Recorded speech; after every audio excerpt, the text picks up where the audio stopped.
Have you ever felt like you're always running late for your own life?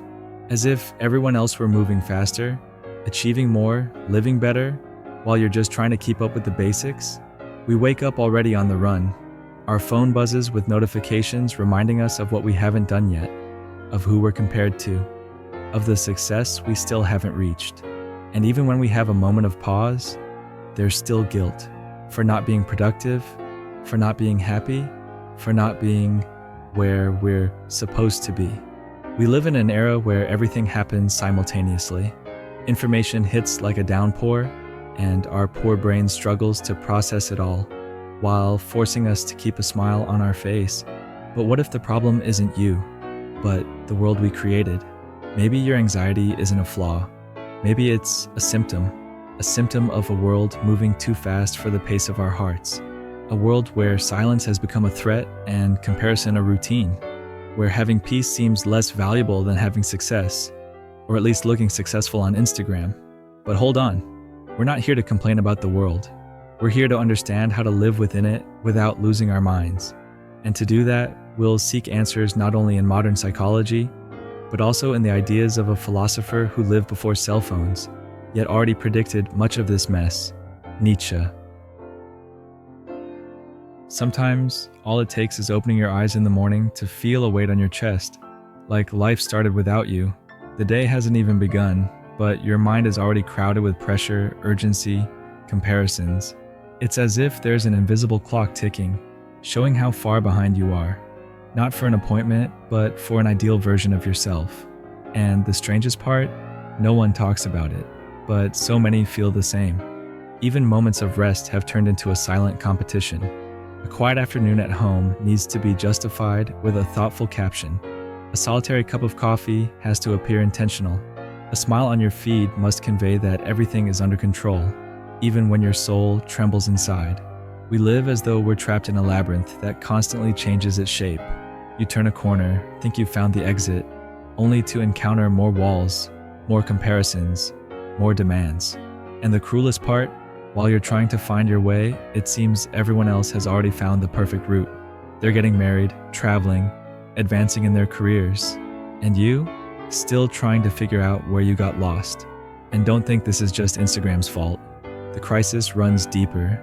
It's the collapse of our internal compasses. Families no longer provide emotional shelter, communities have vanished, and religions that once gave meaning to suffering now seem like relics of a bygone era.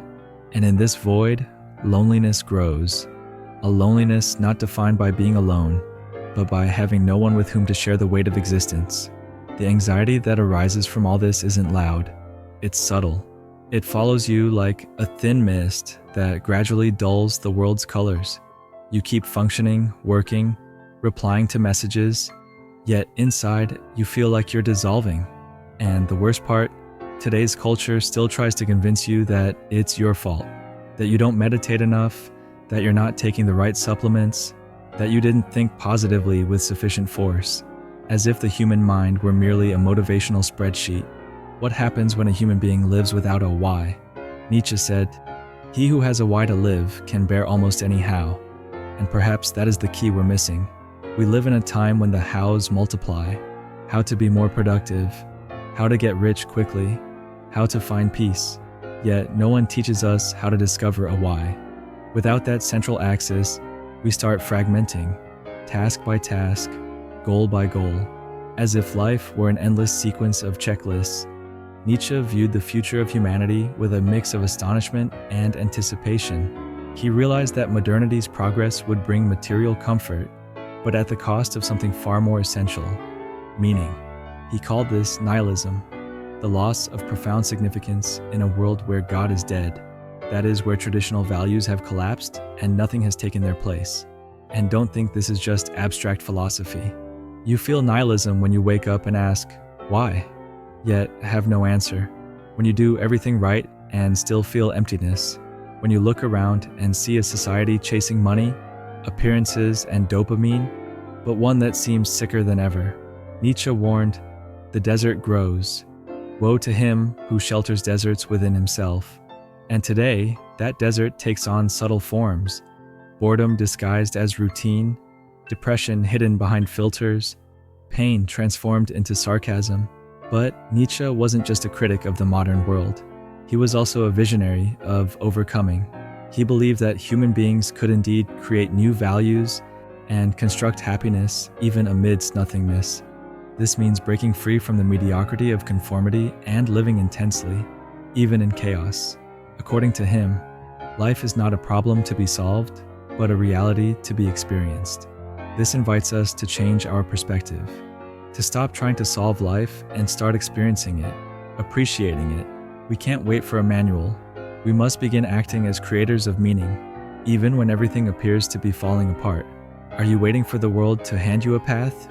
When, in reality, it's you who needs to build your own. But what good is understanding all this if we remain trapped in the same habits, the same thoughts, the same fears? Nietzsche gave us clarity, but now it's up to us to make a move. The question is, how do we transform philosophy into practice and reflection into liberation? But then, how do we sustain our journey through this world without being swallowed by chaos? Nietzsche spoke of the will to power as a creative force, not in the sense of dominating others, but of mastering oneself, of harnessing your inner energy to transform life into something worth living. And when you stop to think, this is very close to what we now call self-control, resilience, and emotional intelligence. In a world that constantly screams, cultivating inner silence has become an act of rebellion. And perhaps the first step is simple. Turn off the noise, literally. Take 10 minutes a day to embrace silence. No phone, no music, just you, your breath, and your thoughts. In the beginning, it might feel unbearable, as if facing a disorganized room. But it's only in silence that we can truly hear what matters.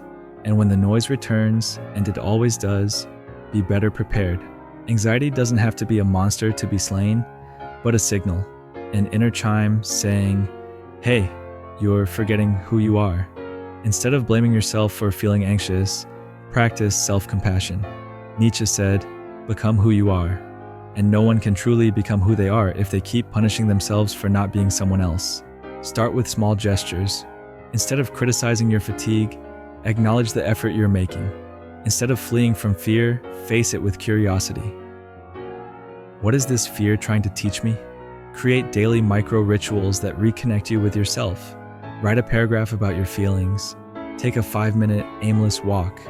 Prepare a cup of tea with complete attention. It may seem insignificant, but it's in these details that we rebuild meaning. And don't be afraid of solitude. Nietzsche saw value in creative isolation. He said, "The road to all great things passes through silence." Sometimes what appears as abandonment is merely the beginning of a reunion. Allow yourself to make mistakes too. You're not in a race. You're on a journey. And life isn't a productivity chart. It's more like a strange dance between chaos and meaning, where stumbling is part of the choreography. Maybe you're wondering, all this makes sense, but what do I do with this emptiness now? This is where philosophy meets everyday life. This is where theory must bow to experience.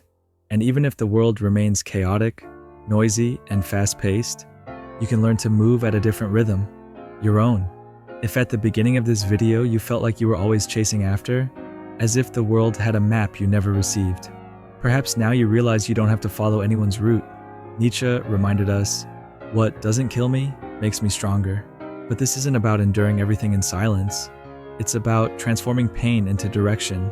It's about extracting meaning from chaos, and even from anxiety. Because anxiety, deep down, is the agitation of the soul in the face of a life not yet lived as it could be. So, breathe. Not as if you're trying to calm down to return to routine, but as if, for the first time, you're choosing your own path. You're not alone. We're all trying to dance in the middle of a storm. The difference is, when you decide to look inside with honesty and act kindly toward yourself, you begin to break free from the cycle. If this video touched something in you, share it with someone who's also feeling lost.